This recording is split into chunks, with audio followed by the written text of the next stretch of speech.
Welcome to the Hash It Out Show. I'm your host, JB, your sports guy. Thank y'all for tuning in. I'm joined by my good friend, the one I call my brother from another, Mr. VK Jones. VK, what's going on, my man? Hey, what's going on, Jared? Good to be here tonight. We'd like to thank everybody for joining us all over the city, all over the state of Louisiana, all over the country for the Hash It Out Show. We're on every Tuesday night and Wednesdays now with guests and then some. So we appreciate you joining us.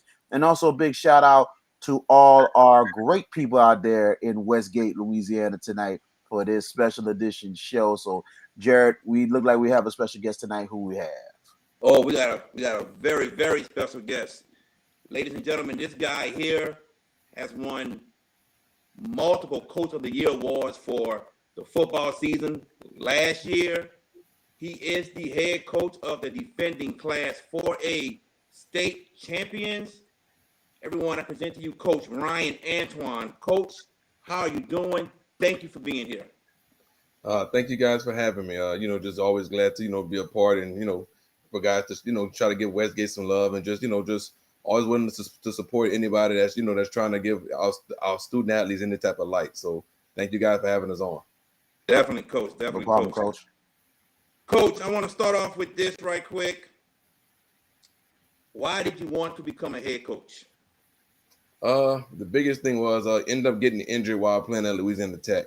Always wanted to go play ball at the next level. Was fortunate enough, to play ball at Division I ball, but always wanted to go further. And once my career ended, kind of was felt at a standstill and had an amazing dad, or still have an amazing dad, and basically told me, Ryan, if you want to do anything, we want to do something for free, and we want to have impact. And always, like being around kids, and always loved the sport of football. I feel like it opened up a lot of avenues for me in my life, and taught me a lot of life lessons. So being able to fall back in coaching was easy and just felt like I was able to give an impact. Still would kind of do some things when I would come home with my younger brother who was playing high school football and, just helping those guys out when I would come home and just giving back to my community and just, end up falling into a real good situation after I was done playing and when go coach college football at Central Arkansas. One of the coaches that was at Louisiana Tech, Coach Clint Conk, ended up being his graduate assistant and wide receivers coach out there. And and we did well there. And ended up coming back home. Mom was diagnosed with cancer. So ended up saying, okay, it's time to come back home. Had a kid, even when I was in college and who I wasn't around a lot, because I was in college playing college ball and all that. But it was time to come back and, be around my kid and be in my daughter's life. So Yeah. it just fell back, real good and just got back into Westgate and, started there as a defensive back coach and just worked my way up the ladder from there. Coach, you were the head coach at West St. Mary for a little while, and the Westgate job opened up, and you interviewed for the job, and you were chosen to be the next head coach at Westgate. What was it about Westgate that made you want to be the next head coach back in 2012, I believe? Yeah, crazy part was I was enjoying myself a lot at West St. Mary. Wasn't even looking to, come back. We had some real good runs when I was a defensive coordinator at Westgate. Went to the semifinals 2 out of the 3 years that I was there as a defensive coordinator and had some real good runs and had left Westgate. We had lost to Rummel 7-6 in the semifinals.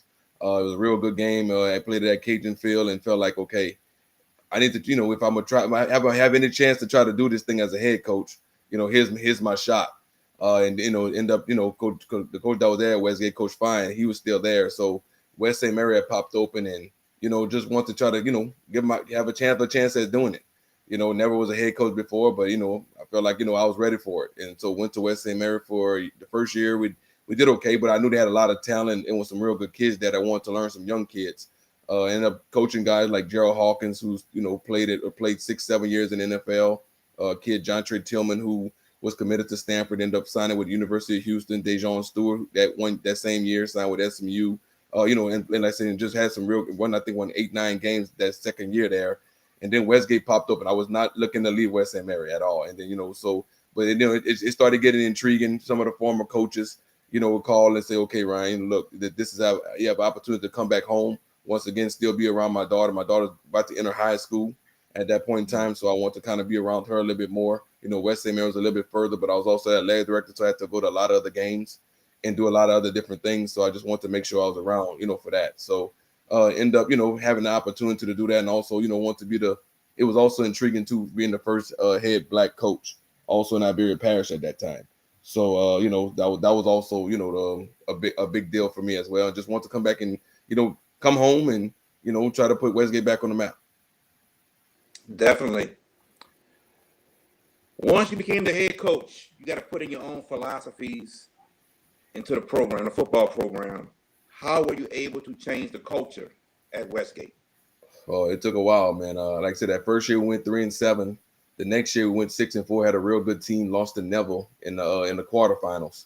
I might have been the second round. I might have been either second round quarterfinal. My memory is bad, terrible. But we had a real good team. Then that next year was kind of down year. Went 3-7 again, but we had to do a lot of revamping. Ended up kicking about 17 or 18 seniors off that same year. We went 3-7, and that following year, man, we went 0-10. But like I said, we knew then it was time to change the culture. We want to build it from the ground up. And I mean, we let a lot of those seniors go, and we played a lot of freshmen going into that next year. We went 0-10, but we felt like, okay, you better get us now, because we knew we had something special. Those freshman guys were playing in freshman game, they were playing in JV games, and they were also playing in varsity games, and they were babies. But we knew once we could get those guys together, and it was a great group of guys, and that group still, we still kind of call those guys the pioneers. They helped change this whole culture, and we want to build it from them. Anytime you want to really build something, you have to knock that all the way down and get back to that foundation and build it from the ground up. And I feel like that's what we want to do. Westgate was making some good runs and doing some good things, but we felt like we want to be, have a true shot at this thing. We had to start over and build some things, and kind of, put a different spin on it, and get back with the times with some certain things, and build it with God first, and then second with family, and then with love, and try to make sure that it ain't all about just being by talent. We want to make sure that we're creating great young men and women and advancing God's kingdom. And that was the only thing that we were going to set things on. And once we do that, we feel like, okay, and the wins will come, eventually. We want to make sure that we live by that as coaches, and also make sure our players live by those type of things. So we instill some things, to make sure that we get better with that. And you slowly but surely started seeing the culture going in. Went 0-10, and that next year, we kind of started doing some things, ended up going 5-5, and after that, we just start growing. Now, it helps when you got a kid named Kayshawn Booty that comes in, and you can kind of build some things off. Kind of when you lose, you get that first round draft pick. That's kind of what happened. We got that first round draft pick, or that first pick of the draft, in the Kayshawn Booty, and we kind of, used him, and he grew in the program as well. And then, the rest has been history, guys. And I mean, our kids play hard, our kids do things the right way, and that's kind of what we try to set our foundation on. I want to go back to last season. You had a talented team, a great team. Jordan Doucette at quarterback, and Danny Lewis, tight end wide receiver, who's now at Alabama. Two leaders on your team. What things led to? Well, let me say this: when did you know that you had a special team last year? After the St. Aug game, we were kind of flying high. I think we were 6-1, 7-1, whatever, and we lost to St. Aug. And like I said, St. Aug kind of hit us in our mouth, and we played that game on a Saturday. It was a little different game for us, different environment. I think I did a terrible job of preparing us for that week as the head coach. And we didn't play well at all. We played as bad as we could play. And we just grew as a team, and we looked at each other and said, we're not losing anymore. We knew the team was special. We knew these kids. I mean, they were just so close. I mean, they did every single thing together. And if one person didn't do it, they held each other accountable, and they also held the coaches accountable. I mean, we all got better, when last year when things got bad. And it just, when you got that veteran group of 23 seniors, and I'm talking about every bit of those 23 seniors played in some way, shape, or fashion, and they would all play, and they played on special teams, but they all played for each other, and we just knew it was different. I mean, you got a special team when you don't have to do much coaching, and you really don't have to manage that team. Ray Lewis talked about all the time. If a coach has to go in there and tell everybody every single thing to do, then you're in the bind. So those are the things that happen, and I mean, we kind of just knew from there. We kind of went in the district, and I mean, we kind of walked that district. I mean, it wasn't even, a lot of games wasn't even that close. So we did a good job of that, and then once we got to these playoffs, we knew we were kind of special, and then once we had some tough games like against Norwood Shreveport. We were up 28-7 in the fourth quarter. And then all of a sudden that game ended up being 34-32. We got to stop them last play of the game, to make sure we don't go into overtime. And then, like I said, we ended up going to, Carter next week and winning that game and then getting into the dome. We just knew, okay, we're not leaving here without winning this game and giving everything we got. And for us to make those plays that we made in the dome, we just felt like, okay, this was fake. I'm gonna go back. I'm gonna stay with last season, and pretty much before the season started, me and your college teammate Jason Olford, we're in Phoenix, Arizona, and Jason tells me that he's coming down to Lake Charles, Louisiana, to see your team play Coach Eric Franklin's team, Lake Charles College Prep. Right. And I tell Jason, I said, Jason, I'm going to that game too. I have a cousin that plays for Lake Charles College Prep. Well, Jason couldn't make it, but I still went in all that rain that was happening at that game, torrential downpour. And I saw two good teams play. Let's fast forward now to the Edna Carr game. A.J. Samuel, the quarterback for Edna Carr, is my cousin also. And before the game, I'm talking to his dad. He said, man, you saw Westgate play? I said, yeah, I saw him play. He said, how can we stop him? I gave him my opinion on how to stop him. Go sit down, watch the game. Coach, I never saw a team take the fight to Edna Carr like your Westgate Tigers did. Talk about that game for a little bit. I mean, once again, you just talk about a team that that's gonna do whatever it takes to win.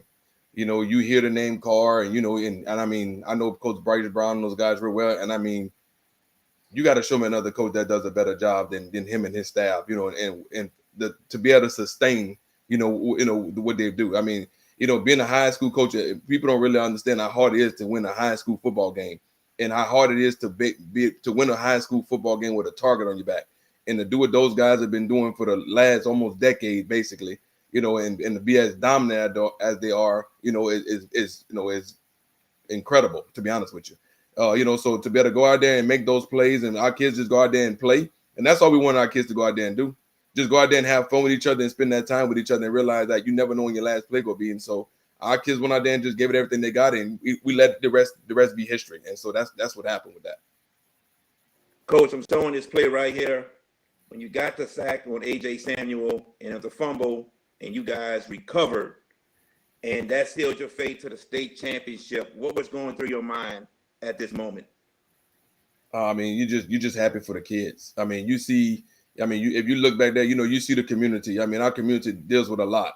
We got a high, crime rate and all that stuff, and people want to hear about all that, but to see our crowd, all come together, our kids support, hugging each other, they're hugging their dad, they're hugging, telling each other they love them, they're on the ground crying, that's what it's about, and then like I said, and to know that the first, time these kids could ever go, take that trip to the dome, somehow a lot of our kids don't have those opportunities, to get to New Orleans, right. Them kids never played in the dome before. Them kids don't, they might pass by it or something, or see it on YouTube or look at it on their phone when they want to Google it, but to actually have that opportunity to do that, that was some of the things the first thought that kind of going through here, like, okay, you're giving these kids the opportunity to do some things that they've never been able to do before, and that was just a blessing. Let me ask you this, Coach, before you continue, Jared. Especially talking about that game particularly. I was there myself, Coach. I was on the broadcast team with Ken Trahan doing the game from WGSO, and the one thing we talked about was the history of Westgate, how they have got to that game. I did remember the snow game against Rummel in the semis and everything else. And Trahan was there for that one too. So we talked about that. And then on top of that, we seen how your team outplayed them. And it seemed like you guys wanted it more than anything else over in the car, especially, was what besides the week of practice, was that bit of history? Did you put that on their minds a little bit? Not to put too much pressure, but understanding the significance of how this program has been so close.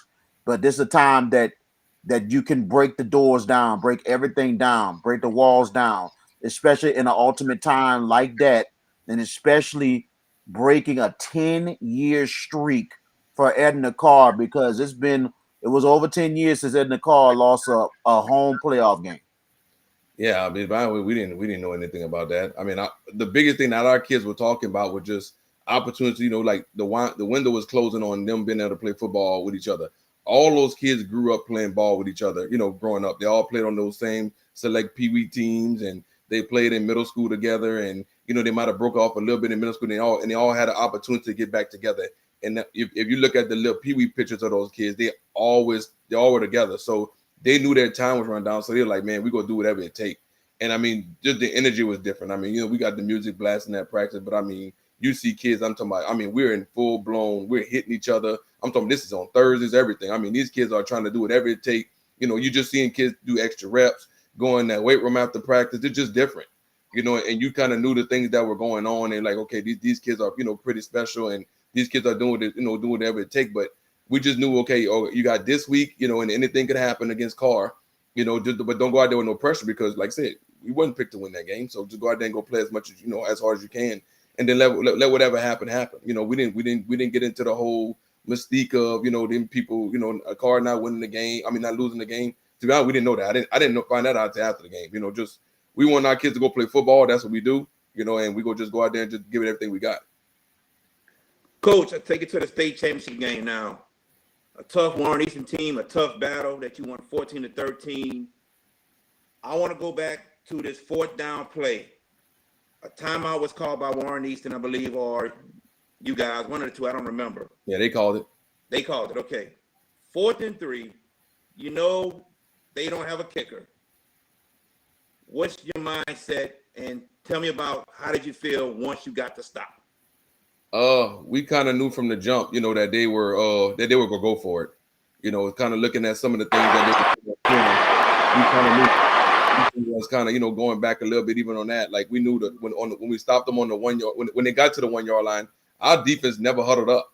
We called the timeout then. We actually challenged that play, before they got to the 1 yard line, and our defense never came to the sideline. They're like, Coach, man, we stand here. We good. Let's go. Let's get this done, because the initial thought was, okay, let them score. We got one timeout left, and let's try to see if we can go back and try to get back in the end zone on this thing. Our defense looked at it and like, say, Coach, man, we're going to do this. Let's go play. And I mean, and I looked at my defensive coordinator and I said, man, look, let them kids go do that. And the crazy part was we started our fall camp on the 1 yard line on our offense, and they didn't score 4 straight times.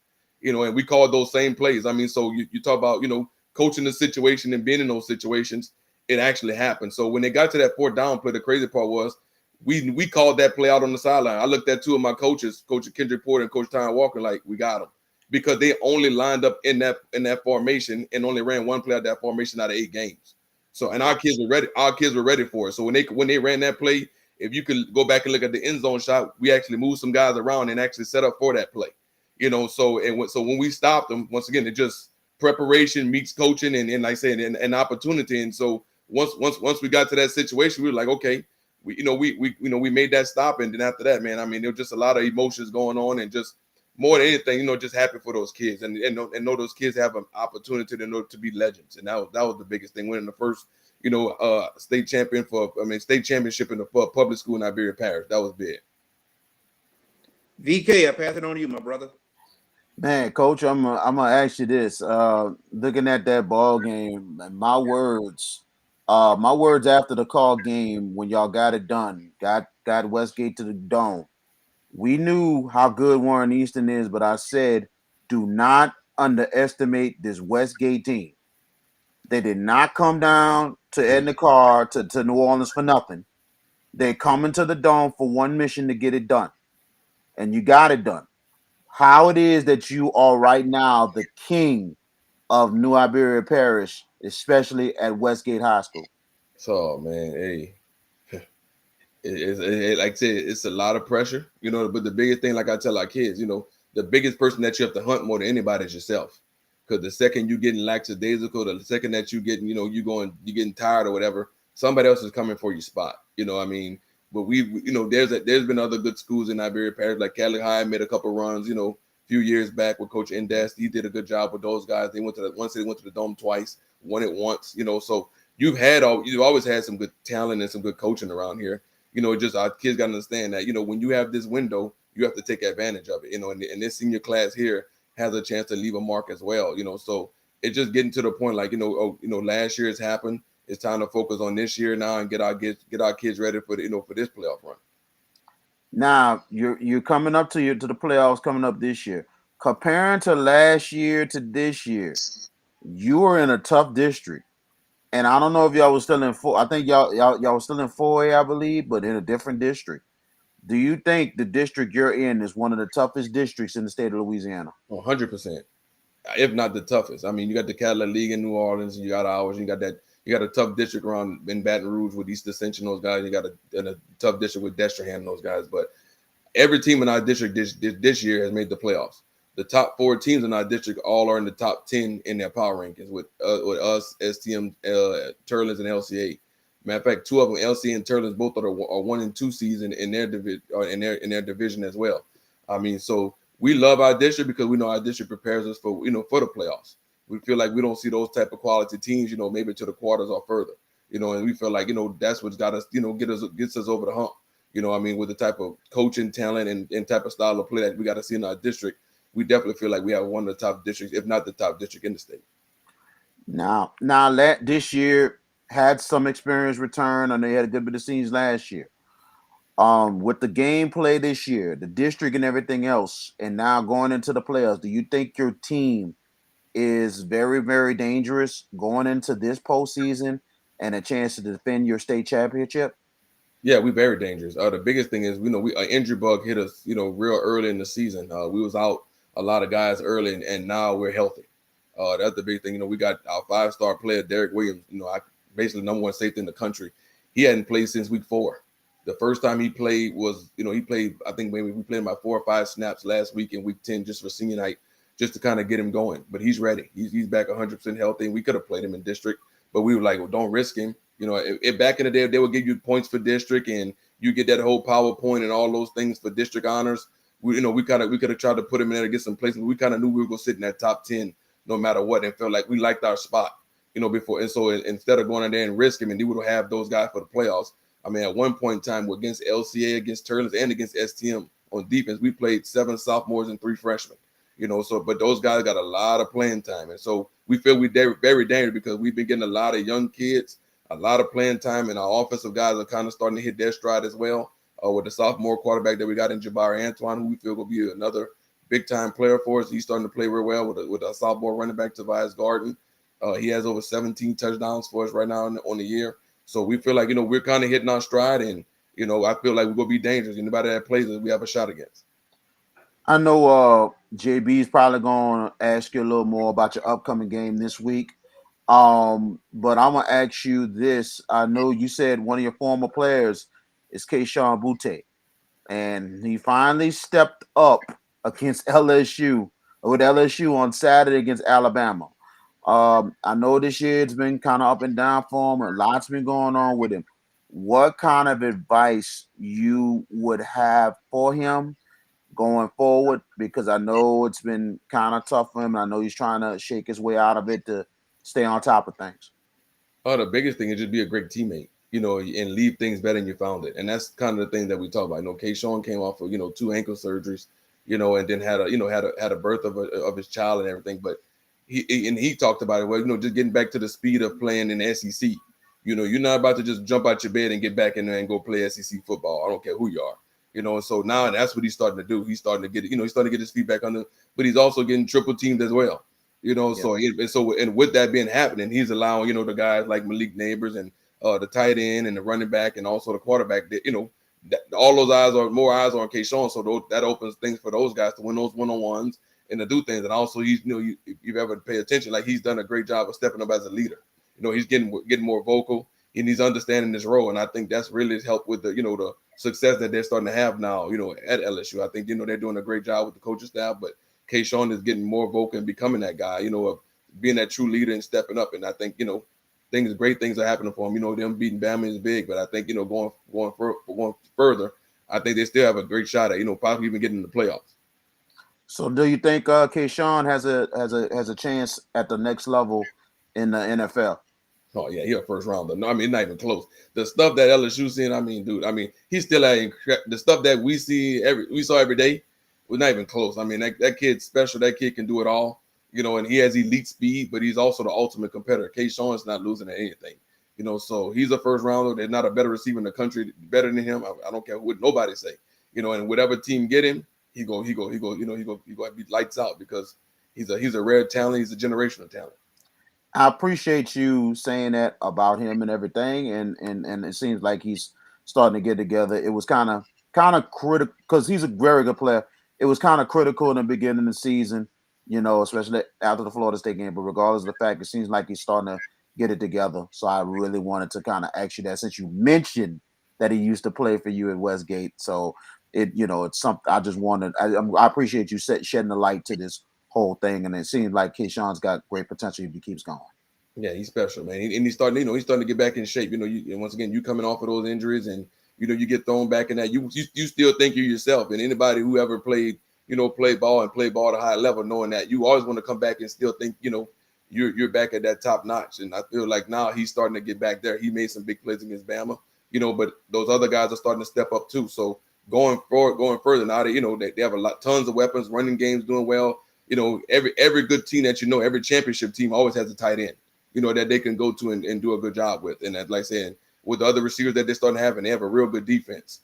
So they're doing a great job. And I think the biggest thing is the leadership's good from the top on, on down. And Keyshawn's saying the same things as the head coach is saying. And that's big when your best player is still talking with your head coach is saying. So now everybody's buying into that. So that's what I think is, big with their success they're having. Coach, you probably heard this name, Chad Boyd. He played at your alma mater, Louisiana Tech. That is my younger brother. Okay. And me, my parents, went to every game. The same can be said about your parents. They went to all of your games as you were growing up. State championship game, your parents were not able to make it. I'm not going to disclose why they weren't able to be there. If you like to do that, you can. But with that being said, I want you to talk about how significant it was to have your parents at all of your games. Yeah, that's huge, man. I mean, anybody who's played sports, and the first thing that these kids do when they run to the sideline, I don't care if it's in field hockey or ping pong, don't matter. They looking in the stands to see if somebody's there to support them. And for my parents, that's one thing that they always instilled into us. They was at everything, whether it's a elocution contest, don't matter what it is, they were there, and you always knew that. And so we make sure that even us as parents, not my brother and I, that we're there for every one of our kids, events. So they come to everything, and we always know where they're at. I mean, even with the headphones on, I can still hear my mom. Even college games, high school games, whatever, we were always there for each other. So, I mean, what happened was that Wednesday of the state championship game, my brother gets a call from my mom. My mom lived like about 2 minutes away from the school, and she told him come see him, go come see her. And so he just runs out the office. We was in there watching film, and he calls me like, Ryan, you need to come to the house right quick. And so when I get there, my mom, was about to get put in the ambulance. She had bleeding on her brain. And so we're trying to figure out what that was. So they ended up keeping her hospitalized the whole time, and really didn't. They ended up airlifting her from Liberia to Baton Rouge to Our Lady of the Lakes or whatever that is in Baton Rouge. And so she ended up going there and ended up not being able to come to the game, which was detrimental at first. I mean, it was tough, but once again, having an amazing dad that I had, my dad is like, Ryan, my brother Randall, you have one job: bring the trophy home. We'll meet you on the parking lot when it's over. And now after that, there was nothing else that was left to be said.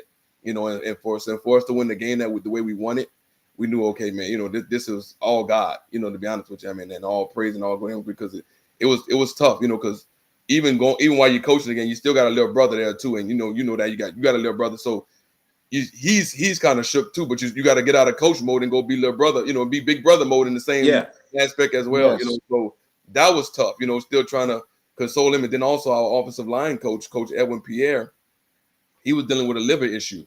And so he was actually in the hospital that Friday, and actually told the doctor that he was going to drive to Oshner's to go to the hospital. They didn't realize that he was actually coming to the game first. Matter of fact, his son was our starting center. So once again, you got your starting center. His dad not there. He's trying to figure it out. So then his dad pops up right before game starts. So instead, he got to try to snap this ball. So I'm like, hey man, you need to focus. But so once his dad got there, and we ended up winning that game. And then, so I mean, right after the game, they got to rush him straight to the hospital. The game was that Friday. They got to give him a brand new liver that Monday. They had to shoot him up to the list. I mean, so he ended up getting a liver transplant that Monday. I mean, so there's a lot of other things going on besides just winning the state championship game. We won a lot of other championships in a lot of other areas that night as well. So everything with your mother turned out to be fine. Yes, Right yes, after. yes. She just had like Oh, it was a that's little blood vessel that popped in her brain, but they had to be take precautionary, just to make sure there wasn't an aneurysm or something else going on. So they just kept her under not say house arrest, but what they call it with the home. They kept her home so she couldn't come to the game. So they right. listened to the game on TV and and just kind of watched it from there. But we met him in the parking lot and gave him the trophy right after the game was over. Well, Nice. that's a miracle of all miracles, right there. I mean, it's amazing. I mean, it's something else when you hear the story outside the story, Right, and that's amazing for you in your family and the players' family. Me and Jared have our moments. Like, we never forget that our parents been in our events. You know what I'm saying? Now I'm saying that because I'm kind of having a little moment because I remember when I used to play basketball when I was younger, my mom came there almost every game. But right, then when I played football for St. Augustine, both my parents were there, right, including my dad. And then my mom and dad would stay after for the alma mater. right, And I really appreciated that because they understood why that we do that. And to me, it really touched me every game that they would stay through the alma mater until we leave. right. So but it's amazing with your story, Coach, because man, that's a blessing in itself. And you're right, that ain't nothing but the grace of God that really guided not just your team, but all the situations that day. Yes, sir. It, it sounded like Coach, I'm gonna let you go ahead, Jared. I'm sorry. It, go ahead. there Go ahead, was BK. something almost similar, just a little bit, when St. Charles won the state championship against Lafayette Christian, when they had to bus a couple of teams, they had to actually have carpooled a couple of players because of a big accident Yeah, that happened in I-10. And about half of the team got on one bus that got there, and then they had to carpool a whole bunch of other kids to the stadium. So, it's unbelievable. You have the untold stories behind the scenes during big games. It's right. it's amazing to see and hear about them. Yes. Coach, brand new season this year. How are you able to keep your team focused at the new task at hand and not to just stay settled on the state championship that they won last season? Oh, that's a big task, because everybody around there, but the coaching staff and the football team is still, telling them they're champs and everything else, and that's all you kind of see, and it's the big thing to try to keep these kids grounded and letting them know, hey, it's football first and not everything else, and also it's a real young team. I mean, we're starting, we only had 4 starters come back on offense, and I think only 5 on defense this past season. So you're playing with a lot of young kids who they played a little bit, but they were more special teams guys. Now they're being counted on in bigger roles and having to step up and play. And now these older guys are having to take that charge on and be the guy and also be a leader. A lot of time, with a strong led team last year, those guys were just role players or they just played their role and didn't have to worry about being as vocal. Now they're Mhm. having to take on that type of role. So it's a little bit different. It's a little bit bigger, but as I said, the biggest thing is just you have an opportunity to play football, and you never know when your last play will be. So whatever game you get an opportunity to play, that's the most important thing at that time. Focus on that and let the other stuff do. Like we always tell them, God, family, school, sports, and then everything else. And if you keep those priorities like that, you'll be okay. Now, sometimes, with kids and social media and everything else that goes on, they definitely get distracted. And then like once again, then you get the people in the community sometimes that'll go around there and still want to talk about, previous things like that. I'm like, hey guys, those guys won that last year. Let's leave your own legacy. Let's leave your own mark, and let's make sure that you leave it better than you found it. Before I ask you about your upcoming playoff game against Bell Chase, I want to ask you about the split and how it is now. What are your thoughts about the split? Do you like it? Do you not care because you got to go out and play regardless? What are your thoughts about the split and how it is? To be honest, with you, I think it's a joke. And the reason why is the way they went about doing it. I actually like it, to be honest with you, but I think the way they went about doing it was completely wrong. You don't do something to people in the middle of the season. I'm not week 2 of the season on a Friday and tell us, oh yeah, hey look, we gonna move you guys up, or just everybody. We gonna switch this whole thing around. If you gonna let the principals do it, let the principals do it.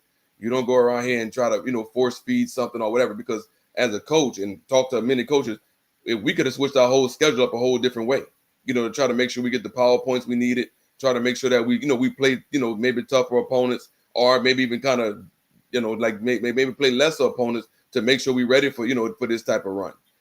So I definitely agree, just the way that they went about doing it was bad. Like, I love the way how they try to do the divisions and like I said, get a little bit more, parity or whatever. But the biggest thing in us, we got 800.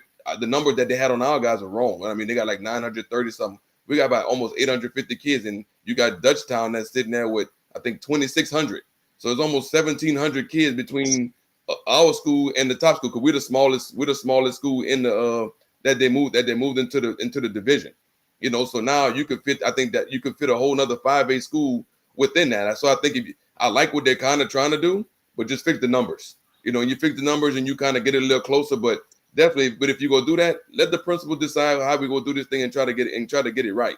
Don't do this in the middle of the season, and then and force us to try to go. Hey, this is how y'all go play these type of teams. I mean, it is what it is. We go play whoever we got to play. That doesn't matter. It's just the way they went about doing it was I feel was a joke. I totally agree.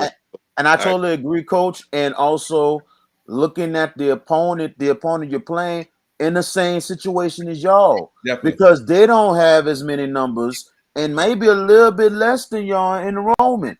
So because it's amazing, because it had to come down to maybe a couple schools when they had the appeal.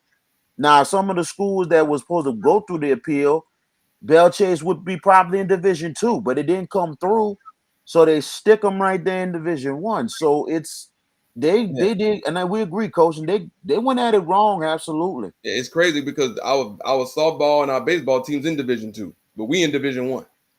Wow. So I just think, and if you start looking at some other schools, I'm not gonna call it, it's like, okay, how you in Division 2 in this, but you Division 1 in this, and it's just the way you kind of went about doing it. Like I said, I actually don't have an issue with it. I think I definitely think everybody should come together and let's go play. Let's play. I mean, that's how we grew up. Hey, you good, I'm good. Let's go play football. Let's see what happens. Anybody can, and whatever happened on a Friday night, it happens, but we're not gonna go around there and and say, oh man, I could have done this. Let's take all the what ifs and all that about it, but out of it. But let's make sure that we all, agree on it. So my thing is, we go in January as a principal organization. I'm now also a lab director at Westgate. We could also go in there and vote on something. But man, y'all can come right back again in the summer or right before the season and switch it again. So we just don't know, like, if y'all don't like it. So if you go do it, and let's stick with that and let's figure it out. We felt like, hey, we were in the shot, to definitely in our division that was in the, to go in there and defend our title against the same numbers that we got. I mean, and whether it was public, private, don't matter. That, and that is what it is. So, I mean, the crazy part is us and Bell Chase, we're playing this week. We'll play the winner out, I think, Salmon and Hammond, who are 5A next week. Then we'll probably play the winner out of Neville and whoever who's 4A next week. So you go from 4A to 5A, back to 4A, back to 5. Like, it make y'all decision. Let's play, keep, and we just go with it from there instead of just doing all that back and forth. Make a decision. Stop trying to please certain schools. This is what it's gonna be, and let's play. Mm-hmm. Totally agree. Totally agree. We totally agree on that, Coach. It's just a fact, as we say that because as certain media members, we do not like what we like some things, but there are some things that are kind of twisted and some things that don't make sense. So that's what some of us are pointing to. And there are certain media members I know that like the split, but some say certain things that don't make sense either. So trust me, I think we are all on the same page with what you're saying. Yeah, people just gotta stop being scared to not say what everybody else thinking, and like saying, just don't be scared to go at them people, man. It is what it is, and this what it is. Hey, speak what it is, and let the people play that need to play. Instead of people able to run from certain schools or able to hide behind certain brackets or do that type of stuff. Tell them get behind that bush and come get some of this. You know what I'm saying? That's what it is. That's what it is. Yeah, that's it. Love it. We mentioned Bell Chase, Coach. You have Bell Chase coming to your home in New Iberia, coming to Westgate this Friday night at 7:00, led by running back number 29, Jaden Voisin. Give us your thoughts about Bell Chase. They're a strong team. They won 6 games. Like definitely, running back runs that ball hard. It reminds me of Chris Brown back in the day that used to play for the Tennessee Titans. Yeah. Big one cut back, and he's gonna run if you get them shoulders square. He may get 4 or 5 yards, and then it go 4, 5, 28, 4, 5, 65. So you gotta hit him all night, and so that definitely presents a challenge. They do some good things with their line. They do some good things. They have a couple good skill guys as well. And they play strong on defense, and they got a strong special teams. So it's a strong ball club, and we definitely got to come out there and be ready to go. And one thing we known in playoffs is any given play, any given time, you got to be ready. Because a ball bounces a certain way at any here or there. And now all of a sudden you got these young kids that's in these playoffs. And now all of a sudden they kind of get a little nervous or whatever. So the biggest thing is we got to keep our composure, go play football, play Westgate football, play sound, and just execute and just play at our level. And just play at our pace, and I think we'll be fine. VK, do you have any more questions for Coach Antoine before I get to my last question? Well, I'm gonna ask Coach Antoine this, man. Well, I'm gonna ask you the tradition of that Southwest, I'm gonna say Southwest Louisiana. It seems like that area has been really, really growing a lot from New Iberia down to the Lafayette area. It seems like the football has really grown. Do you think that area has came a long, long way comparing to how North Louisiana used to dominate things in the 90s? Yeah, definitely. And I think that we always had talent. It just finally we're kind of putting it all together. And I feel like the coaching. You got Coach Hightower and those guys at St. Thomas More. You got Coach Falk and those guys at LCA. You got the coaches at Acadiana who always been strong. And I just felt like we've all just been going against each other, competing against each other, and we all just try to get better. And I definitely feel like we do. If you ever always look, but especially the last 10 years for sure, this area right here has been making some noise. When you get into the playoffs. So I feel like especially in our district, you got STM, who's won multiple state championships. Karen Crow, who left out our district last year. They I think they beat Carr a couple of years ago in the state championship game. Mm-hmm. You got LCA who always makes a good run at it. Turles, who's always at least a quarterfinal team or better. Like I said, and I feel like we're doing our part now to uphold the Southwest Louisiana, and the Acadianas always make a strong push as well. So I definitely feel like our area is definitely one of the top areas in the state. You got certain little pods in the state where you can always find some real good football, and I definitely feel we definitely one of those spots. Couple years ago, like you mentioned about Karen Crow, Natchitoches. I mean, that was a big year for the Lafayette and Southwest Louisiana area, winning multiple state championships. This year could be a chance again, maybe. You know what I'm saying? Because it's the fact that this is dead strong as any area once again.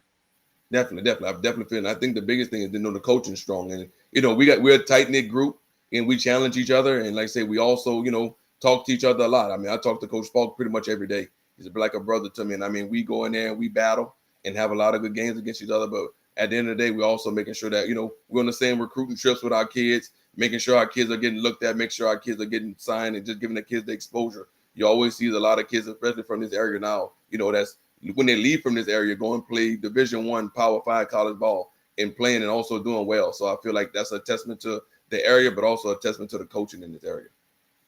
Great. Go ahead, Jared, on your last question. But I met with Coach Falk last year in the state champ class guy, and how he handled that loss against St. Charles was unbelievable. I mean, he handled it very, very well, and I admired how he handled it and how he's doing a great job with that program over at LCA. Yes, definitely. Go ahead, Jared. Coach, we'll get you out of here after this question. You got a state championship, but besides that, what is the ultimate goal you want to accomplish for your players? My ultimate goal is just to make great young men out of my players and teach them how to, advance God's kingdom. I feel like if we do that and make sure that our kids, understand that there's life bigger than football, and understand that, this football, this high school football, situation, we all played that 4 years goes quick. You still have another 30, 40, 50 years of your life that you have to go live, and so You got to go raise a family. You got to go break these generational curses, and you got to go be in your kids' lives and make sure that you know you're a good father, you're a hard worker, you're a good husband, you know, and you making sure that you're raising these kids the right way and using the values and the morals that's been taught to you also by your family, but also as at Westgate, and using football as that engine and that tool to show you about real life. You know, better deal with tough times and better deal with adversity, but also better understand your success and realize that, you know, you can use these things to open up a lot of doors for you. So I feel like if we do that, like we told our kids last year, if winning the state championship is the best thing that you've done, you haven't accomplished much in life. You know, we want to make sure that you come back around here, you know, as great fathers, bringing your kids around, showing that you're working well, showing that you're giving back, and, you know, just being an asset to your community and an asset to your family. Definitely. My Coach, goodness. I'm gonna say this, Coach. Next season, I will be in New Iberia at a Westgate game. I will be there most definitely. Yes, sir. Yeah, yeah. You're always invited, man. Both of you guys. Just let me know, and I have a sideline pass for you guys. Definitely, Yeah, Coach. We will do that. appreciate it, coach. And Jared, I need make some room in that car. We definitely gonna make it. We might have to go to maybe a We going playoff in your game. truck. We going in your truck. My truck. Yeah. Your car's more newer more than anything else than mine's, regardless. But coach, what you said was unbelievable. The last thing we heard some great answers from certain coaches when we asked that question, and a lot of them had great responses. This was probably one of the realest responses we have heard out of all the coaches. We definitely appreciate that. That is absolutely dead on, and I wish certain viewers and people that I know would hear that. That's what coaching and teaching is all about. Yes, sir. Coach, thank you for coming on the show. Good luck to you this Friday night, and good luck to you throughout the rest of the postseason. And we'll definitely keep in touch, and we'll talk again soon. All right. Thank you guys for having me. You guys have a good night. Appreciate it. All You right, too. Coach. And Thank you, Coach. support both teams coming up on Friday. Westgate, Bell Chase. We know Bell Chase is gonna travel well. You know them Westgate fans gonna close everything up and go support those Tigers, right? Yeah, definitely. Go support those Tigers. Go support the Cardinals, man. Be easy, coach. Thank you, Coach. guys. All right, Coach. That is Coach Ryan Antoine, the head coach of the Westgate Tigers. VK, Coach Antoine has the Bell Chase Cardinals coming up. I think we both picked Westgate to win that game. What the thoughts do you have about the Westgate Tigers? Well, Westgate, like we mentioned, about a total, he mentioned 9 starters that returned last season's experience that's really leading that team right now. And coaches mentioning that a lot of their players was injured earlier. Now they're becoming healthy.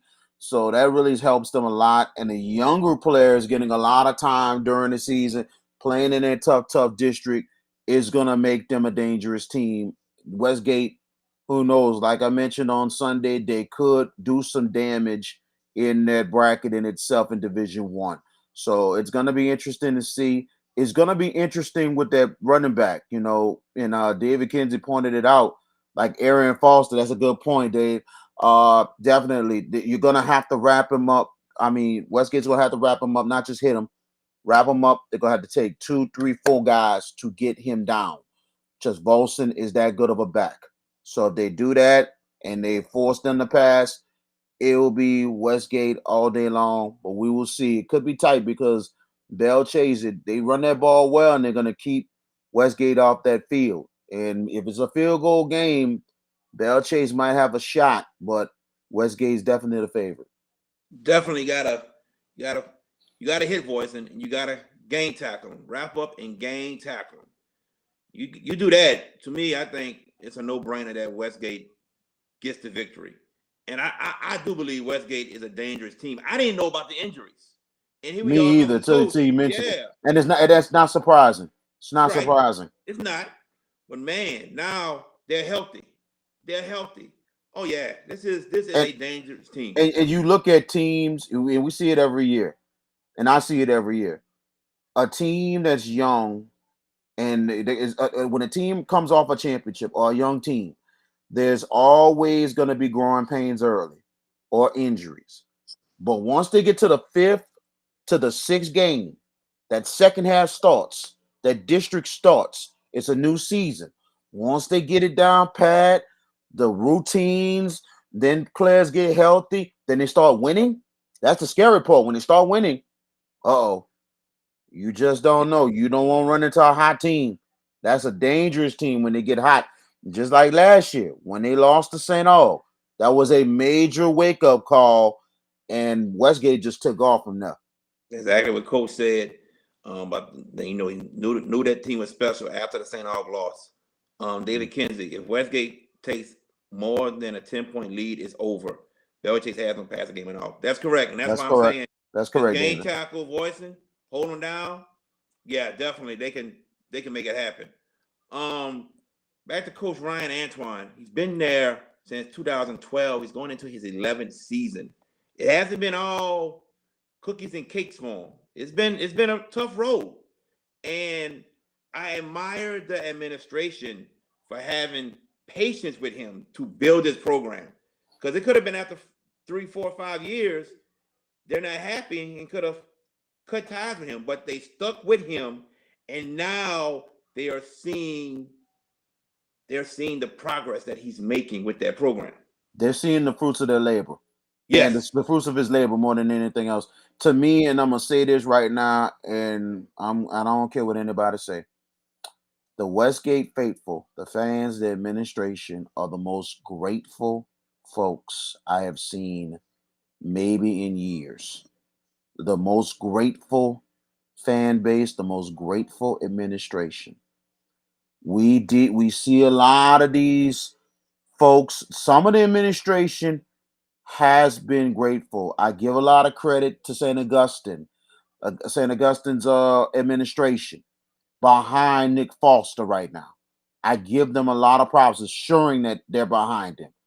But we know some of the fan base St. August kind of up and down with him. You got Warren Easton, their administration. Give them a lot of props. They're 100% behind Jerry Phillips, but their fan base is impatient. It's like I said, ungrateful.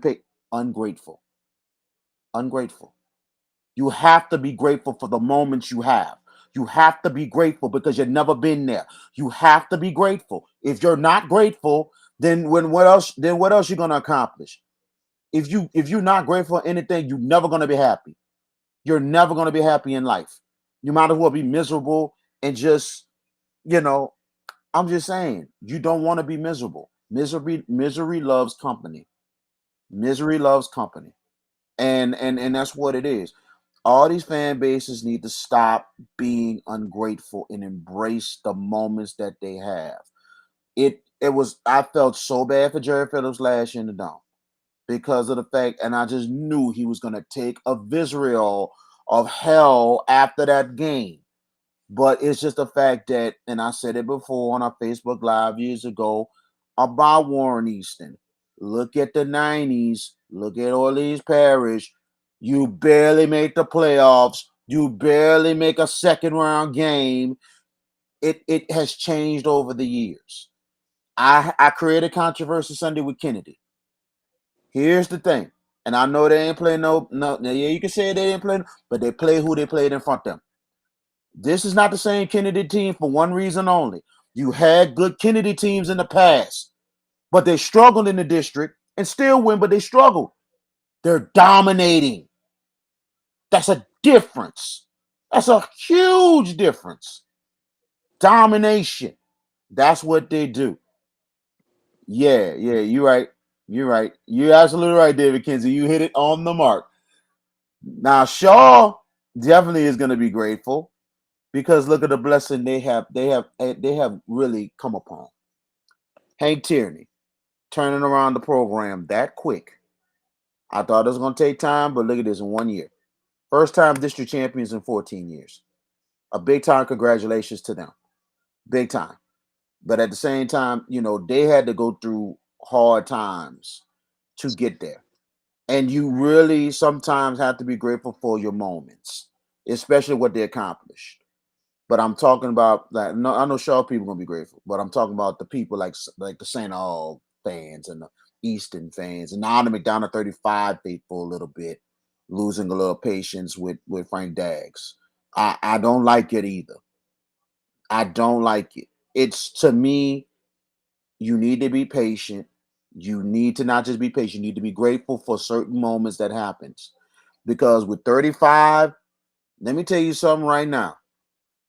The era that they are on in the last 15 years, way back in the 90s, 35 never sniffed the playoffs or never sniffed a playoff win. Think about that. Be grateful for where you are. Because back in the day, St. Aug used to smack up 35 like it ain't nothing. Now you having the upper hand on Aug and beating Aug a bunch of times. So what that tell you? Embrace the moment. Let me go back to Westgate and their fans. You was at the car game. They had the other side of Berman Stadium jam packed. Those fans from New Iberia showed up, and they helped create a great atmosphere for that semifinal game. And I'm gonna say this, I've been to many high school games. I've been to many state championship games, and I have memories of certain games like East Jeff defeating Neville in the semifinals and then defeating Carr. The memory for Westgate defeating Neville, not Neville, excuse me, for defeating Carr, then Warren Easton, I will never forget also. Never, because I have Carr, well, for 4A, before Carr moved up. Carr was the top tier by itself. Below them was Warren Easton and Neville. East Jeff took out Neville and Carr. Wow. East Jeff really started from the bottom and came to the top. Same as Westgate. Started from the bottom, came to the top, taking out Carr and Warren Easton. You beat teams like that, man. And then you can't That's forget, memory forever. right? And then another thing, those two are great, but you can't forget another run that was similar to that. Uh, Landry Walker. The way they took out Destrehan, especially Yes. the run that they made, they lost to Edna Carr in a shootout, Yeah. and they did not lose since. The time they came again, they went up against John Eric for the district championship over at Hoss Mentors, and I still ain't forget the Landry Walker band get welcoming their team and playing cruising down the street real slow with the fellas be Marilyn Marrero. I'm like, oh my goodness. And they took over. They took over that night. And you can say I hate to say these words, punked Eric that night. It was like, wow. And then all of a sudden in the playoffs, what they did, especially what they did, I just had a feeling that Andrew Walker was going to probably take it against West Monroe. The way they had a slow start against Destrehan, but they exploded and scored 50 at Destrehan, that was just criminal. Yeah. That was just criminal. And I'm like, wow, this has got to be their time. They had a slow start again against West Monroe. Then all of a sudden it turned into basically Undertaker Mankind in the Hell in the Cell. And it's almost like all of a sudden all of a sudden Undertaker throws all Mankind. It's like, ring the bell, stop the match, stop the match. That's how bad it got because Landry Walker took out two of their best players. And then out of that, you knew the game was over. It's like just ring it, just ring the bell. It's over. It's just those three runs alone. I would never forget those three runs in itself. What East Jeff done, amazing. Had probably the greatest drive you'll ever see in a playoff game. How you go 95 yards in 10 minutes and run the clock and win the game on a field goal. That's how you do it. And the adjustments that Coach Salt made in the second half to get it done against Carr. I mean, and then you look at those runs and then what Westgate did last year. It was just so amazing. Especially the last time I seen Berman that pack on one side was when St. Martinville came to town with what's his name, cousin. Early Doucette. Early Doucette. They played against Old Prairie Walker in the semis. They packed that whole side out. It was an exciting game. Old Prairie Walker wound up winning, but them fans say Martinsville was deep up in there. That's the last time I seen Berman that pack. But regardless, Westgate, they wanted it more than anything else. I think they wanted it more against Carr. They wanted it more against Easton, and they got it done. Before we move on to the Saints, I want to say one more thing in regards to Landry Walker when they won the state championship. Carr played in the game before them, and I'm sitting in the end zone behind the field goal post, pretty much where I sit every year when I go watch the state championship games. And West Monroe student section was sitting in front of us, and man, they were talking mess to the Carr, and Carr was playing Neville for the championship, and Neville was in Monroe like West Monroe, and they're talking mad mess to the Carr team, and man, when Carr won, a lot of players ran over there, saying this and that, we won, and ran back to the other tunnel. And basically, I kind of heard what it was saying a little bit. I was up there, but I kind of heard a little bit what they were saying on the field because we got a couple of mics on the field and stuff like that during the radio broadcast. I really couldn't hear what they were saying. I heard what they said because the West Monroe fans was talking smack to them at half. They come back when they won the game. Carl went up to the stands and he was like, "You're next. You're next. You're next. You're next." And that's when they went by. When they finished with the celebration, they went back to the tunnel. They went back to the tunnel. Landry Walker was coming out, and they opened the door. And they opened the little pathway. Basically, I called that passing the torch. We seen that a couple of years ago when Landry Walker was in their first state championship in basketball. And Riverside, good team. They want to win the championship. Now, they played a couple times during the season. When they won it, they seen the Landry Walker boys right there.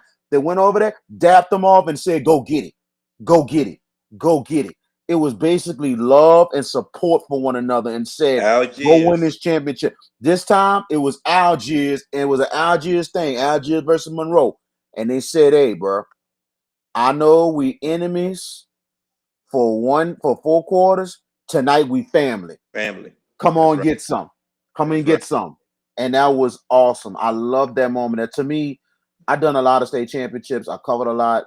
To me, that was probably the biggest moment I've ever seen or covered. And that's why, to me, to this day, I don't care what anybody say, when that Landry Walker merger ended, it was heartbreaking to me.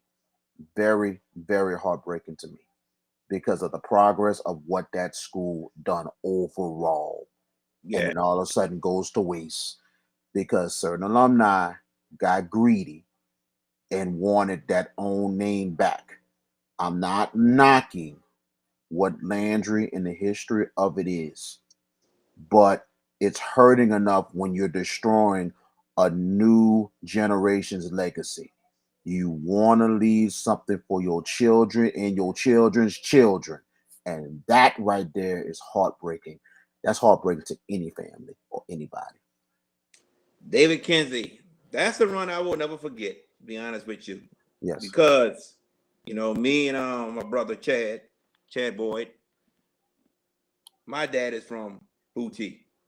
His family from Booty and Luling. My daddy went to Hornville, got a state championship on that 1972 team. And we've had many cousins play. So yes, I followed that 92 team on that state championship. Yeah. Rondell Honor was on that team, pretty good player. And one of the greatest, and to me, I don't care what anybody say, the greatest Hahnville player to ever play for the Hahnville Tigers, Clifton White. Clifton White. I don't care what anybody say. Boy. I'm sorry. Clifton White. Look at the film. Horace Raymond was good too. Clifton White was a dog at quarterback.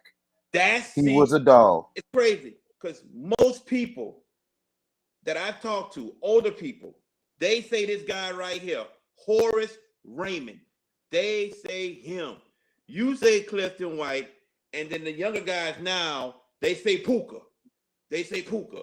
But they say Horace Raymond just wasn't a beast on the football field. He couldn't be stopped on track. See, we might have to do a show. This is what we're Only for gonna the have to do. Hornville people. What we're gonna have to do is do a show on certain top 5 athletes from each school. We're gonna have to do that one of these days and have a debate on it because I Yeah. think that's really interesting to do. Yeah, and I look if Horace played on that 92 team, he might have been really, really good, David. All I remember was 2 names of that 92 team and that finished in 94 that won that 5A state championship. That's Rondell Honor and Clifton White. And Clifton White, I seen a lot of film with him and Rondell Honor. So Horace might have been really, really good. And I think I might have to talk to other Hanville folks that went there that I know and Jerry know that trust me. I know Hanville had some dogs. And Oh yeah. big especially how Darren Barbier got that program going, and then Lou Bowden got things rolling after that. You know what I'm saying? I mean, some great athletes coming through in that River Parish from Definitely. there to Destrehan, but we definitely gonna have to do some kind of top 5. We might have to do that at the end of the season or something like that because that sounds like some fun. That sounds like I'm some with it. real fun. That'll be fun. That'll be fun. Mm-hmm. All right. Enough high school till tomorrow when we get more in depth with some of the southeastern Louisiana teams that are playing this upcoming weekend. Let's talk about these Saints last night. They lost to the Baltimore Ravens 27-6. And it was hard for me to watch this game, bro. It was very hard. I don't know what was going on offense. I don't know what Pete Carmichael was calling. It looked like a team that they look like the Raiders from last week. That's what they look like. I'm sorry. And it was bad overall. Don't know what identity we have. Are we a running team? Are we a passing team? I just don't know. And like I said on Sunday, the Saints defense has a tough time stopping RPOs. Lamar Jackson did his thing all over the Saints. They didn't have Mark Andrews and Rashad Bateman. He's still able to throw the ball. He still was able to run. Dude, I wasn't interested come in the second quarter. I wasn't. It just was like, it's hard to watch. This is embarrassing. That was an embarrassing performance on national television, BK. Television. I mean, man, I really think by the end of the season, Pete Carmichael might be gone. I don't think Dennis Allen gets fired after 1 year. But if things are not progressing come next season, Dennis Allen is gone. Plain and simple. Your thoughts, VK? Well, first of all, for a disclaimer. Yeah, David Kinsey, third string running back for the Baltimore Ravens. Yes. First of all, disclaimer before I go further about my thoughts.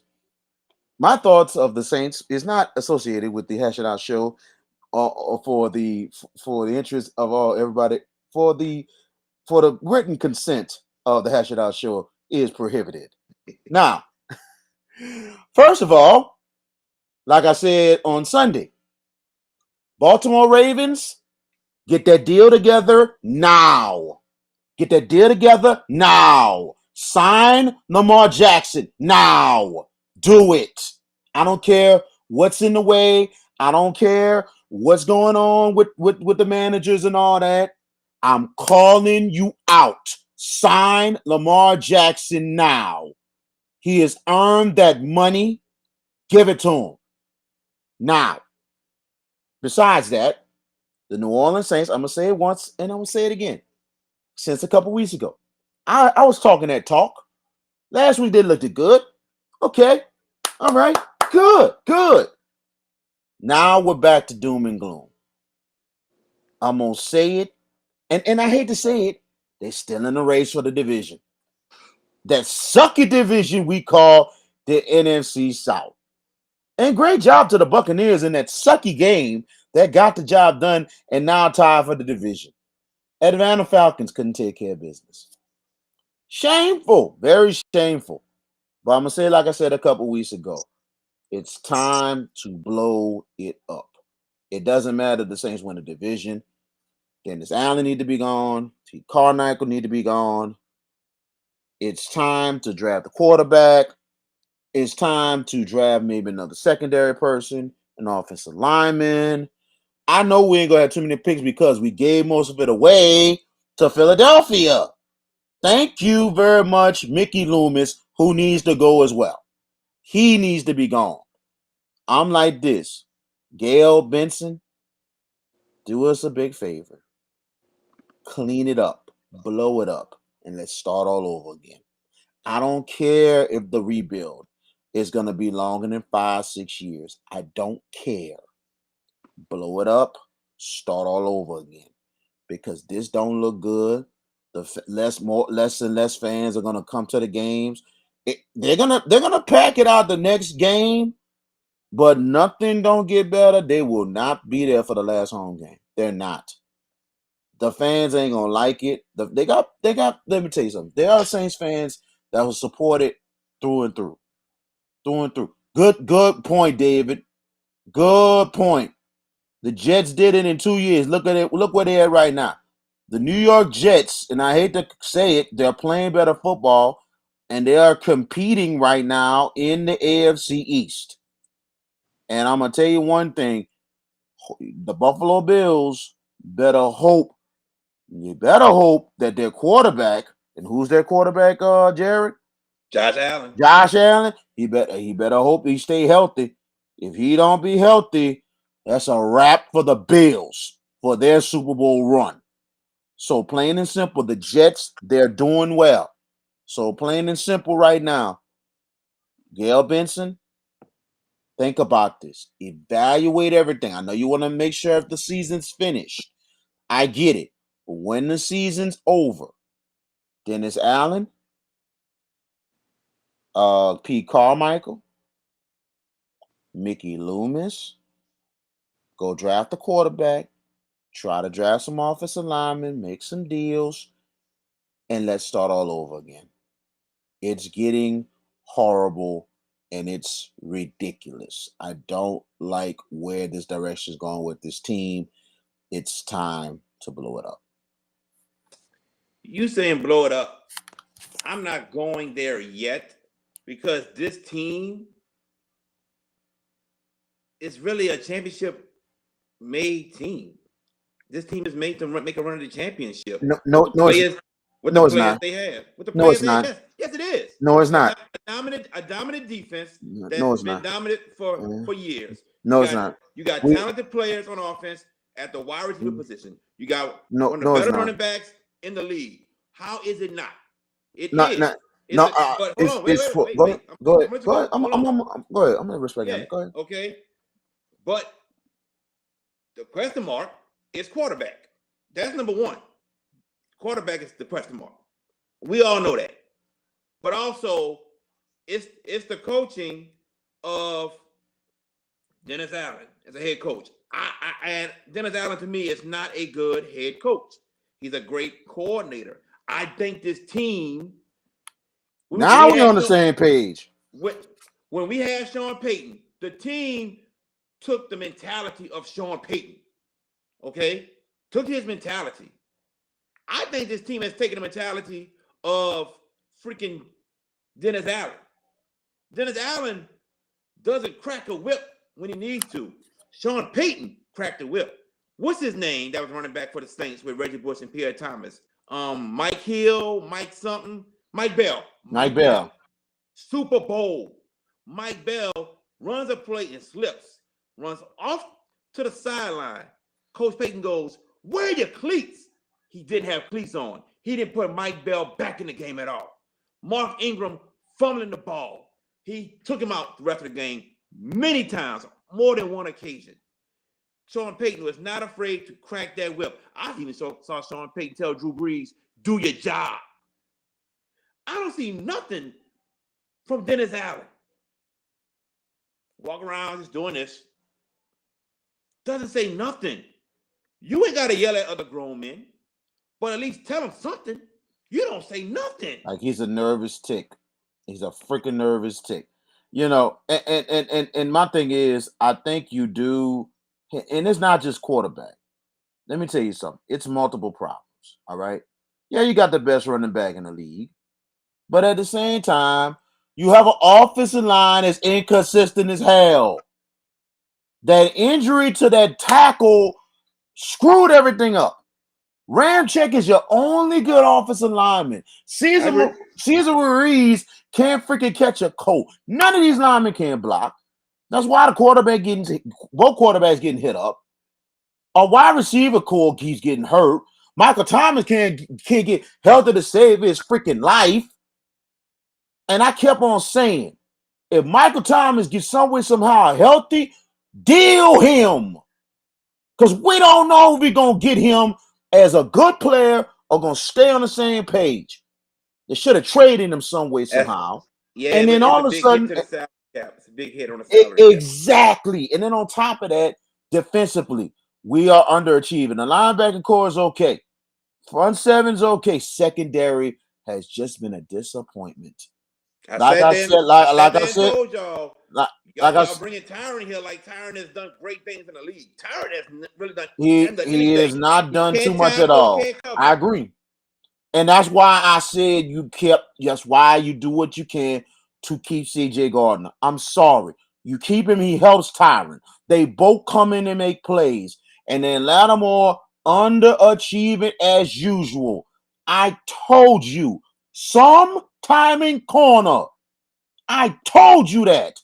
If you're the best in the league, you got to be like Deion, Tyler, every game. Not one game against the best, every game. That's why I say blow it up. Blow it up. Because plain and simple, you got a GM that's sometime making too many bad deals, making too many bad decisions instead of good ones, regardless of the world championship. And then you got a coach that's nervous as a tick, not putting his foot down like talking about it. And then an offensive coordinator that really stinks everything to high heavens. Is he worse than that? What's his name? Carl, whoever it was when he was offensive coordinator for the Saints under Jim Mora. I don't know who's worse out of them two. Because them two offensive coordinators just sucked. Now we starting to look like the freaking Saints back then, the Dawn Patrol. Look at our defense carried us to a division championship, but we can score only 17 points a game. I'm like I said, we don't have a true championship team because there are too many people that is underachieving and not performing the way they perform. That's not a championship team. Thank goodness. I'm gonna say one thing: the Pelicans is more of a championship team than the Saints right now, and the Pelicans are going through their ups and downs. And thank goodness it's early because they need to get it over with early because there have been teams in the NBA make a little slump early, but then all of a sudden when they go on a 10-game win streak, 12 game, they take off, they don't come back down. So the Pelicans is a lot more of a championship or squad that can go deep than the Saints right now because the Saints are of the underachievement, too many problems, bro. That's not a championship team. When you got too many problems, that's not a championship team. I'm sorry. Championship teams got to be consistent. Even when championship teams go through problems, they find a way. The New England Patriots find a way. The Denver Broncos in the past find a way. Tampa Bay Buccaneers sometimes find a way. The Green Bay Packers find a way, which now they're slumping right now. Thank God and big ups to the Detroit Lions. Big ups. Finally. So good teams find a way.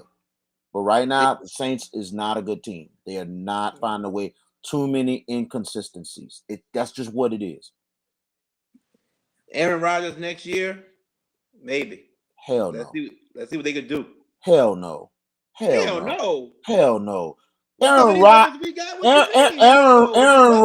Aaron Rodgers is starting to decline. Decline how? He's starting to decline. What does he have? Let me tell you something. It doesn't matter. No, let me tell you something. It doesn't matter what he had. He done made weapons over the years. He's on the decline. You should look at the Detroit game on Sunday. He's starting to decline. I'm telling you now. I'm Oh, he telling you declining. now. He ain't declining yet, dog. He's No, declining. no, He's no, no, no, no. declining. He's No. declining. Yeah, he had a bad game against Detroit, but he ain't declining yet. He's not. Let me tell you something. He's been bad. He's been bad the majority of this season. You need to look up his numbers and look at them games. He's I not gotta look up the his numbers, same. man. What does I'm he not. have to help him? Listen. I mean, we I'm could not blame him. saying. We could blame him Listen. for Devontae Adams being gone. We could blame him. We could blame him for that. The But I'm still, not. Brown I'm not saying had that nobody. he's. I'm not saying that This is true. that This is true. not That's true. that now the one thing David said is true. But let me tell you Yeah. something. Let me tell you something. I'm not saying he's not. I'm not saying he's on the decline like Breeze. I'm saying it started to go down because of his gameplay. It's not what it is. It's this. You know what it's starting to remind me of? And I'm I'm listening. telling you this now. It's starting to remind me of Brett Favre when teams started to figure him out. When teams started to figure him out, I'm telling you, the talent is not the same. When the defenses and everything figuring him out, the play is not the same. That's what I'm saying about Aaron. He's starting to look a little bit like Brett when they started to figure his tricks and figure him out. So I'm I'm gonna telling you now, say this. I'm saying the Saints need to go young, draft a quarterback, a good one. Somebody was saying Bryce Young. To me, Bryce Young is a good choice. The one I'm looking at hard, now I'd rather Bryce Young because of his consistency. I like Hinton Hooker my damn self. Well, So Bryce Young's not going to happen. The Saints don't have a first round draft pick. That's going to Philadelphia. And the exactly, hooker might be there in the second round. Okay, right. so second round that Hinton might Hooker, happen. yes. But I wouldn't mind getting Aaron Rodgers here for a few years with Michael Thomas, Olave, and Jarvis. That's some weapons, some good, better weapons than what he has. I wouldn't mind. Michael Thomas. I'm sorry, Michael Thomas can't get held to save. Like he got to go. Nah, I'm not. He's got to go. I'm I'm sorry. not He's there yet. got. I'm not there yet. I'm there now. That man was rehabbing his toe, trying to get back on the field. It just didn't happen. He had to go have surgery. Nah, he got to go. I'm sorry. I'm not there yet. No, I'm there. It's just like with the other guy for the Pelicans. That's what's his name again? Now I'm getting old. I'm 43, ladies and gentlemen, and I'm starting to lose. I'm gonna lose a lot of memory. I lose some. Brain cells. I don't smoke weed. Thank you very much. I didn't say you did. I didn't say you did. Well. Our guy, the big guy for the Pelicans that we've been kind of high on a horse and kind of on a fence with coming back from injury, who gained weight. Zion, yes, Zion Williamson. Like I said about Zion last year to this year. If he stays healthy, he handled his business is all good, but he's got to want it. If he don't want it, then he got to go. Mike, right now, do you want it? And right now, he can't stay healthy to save his life, and all the iniquities and everything that has caused the Saints. Mike Thomas can get up out of here, and the Saints can go get another young receiver. Because Have the you Saints ever don't need had him. a hurt? Have you ever had a hurt toe? Your big toe? Have you ever had it hurt? Injured? Ever? Well, I ain't gonna lie, I did have a little bit of a turf toe, and I did have an ingrown toenail, so I can understand a little bit of the hurt of a bad toe. I definitely I get that. I had a hurt toe from competing. Now what you have is more lethal than a little bit else. So explain on your side, because I know that really hurts. I don't even remember how I hurt it, but I couldn't do any type of competition for 4 months because of this toe. Mm. I had to just let that sucker heal. They go David Kinsey, ankle, big toe, fights. Hey, he lost that fight. He DK. lost that fight in the locker room. Gardner Bing, Johnson tore him bing. up in that locker room, man. Bing, Tore him up in bing. the locker room, man. And that's why you need CJ. CJ check people in a minute, man. Man. Bruh, I keep telling you, it don't matter about him getting in the stuff. CJ brought intensity. See, I'm like this. I'm once in a while, any kind of team, you need somebody a little bit rough around the edges. You need at least one. You ain't got it. You can need at least one or two. You need somebody rough around the edges, just a little bit, but somebody that can tame them a bit. A coach or an assistant that can tame them. But you need one or two of them because they know about the hood or they know about the streets, and it's almost like they got your back forever because they're gonna be like, hey man, better get off my boy. Better get off my boy. You ain't gonna play with him like that. You need a couple of those people. That's why, and that's the other thing. What CJ Gardner Johnson brings intensity. That's what missing. That's the one thing he's missing with the Saints. And of course, that's why Michael Thomas has got to go. He's got to go. I'm And sorry. My not, patience, yeah, you be having a lot more yeah. patience than I people than do. anybody else. I For do. me, I've been through enough in life and been hurt in life. My patience just runs out. Cause I'll be like, man, go. It's just like with me teaching kids. If they get it and they try, I got you. If you're not trying at all, you're not listening, it's almost like, get the hell out of my face. Get the hell out of my face. I'm sorry. I can't do it. I can't lead you to water. I'm sorry. If you want to get help, I can help you. If you don't care, then there's the door. Well, ladies and gents, that is it on the Hash It Out show. Any last words, VK? Well, this was a fun show. Interesting to Yes. talk about the. Oh, good point, David. Especially for 20 million a year. See David on my side on this one. He on my side on this one. He see what I'm talking about. That's okay. Exactly. That's Too fine. much, too much money, That's baby. fine. He went on. Get him He out. went on your side for the Kennedy stuff yesterday or the other day. Well, all I'm gonna tell you is this. All I'm gonna tell you, if Kennedy make it to the dome, I'm gonna be like, oh hell no. You gotta Oh, be kidding me. oh boy. Oh God. Please make it stop. Just make it stop. Wow. Wow. I'm like this. It's not over yet, but we just hope that result reverses at the end of the freaking night. Because right then and there, that's probably one of the biggest tragedies in African American history right now.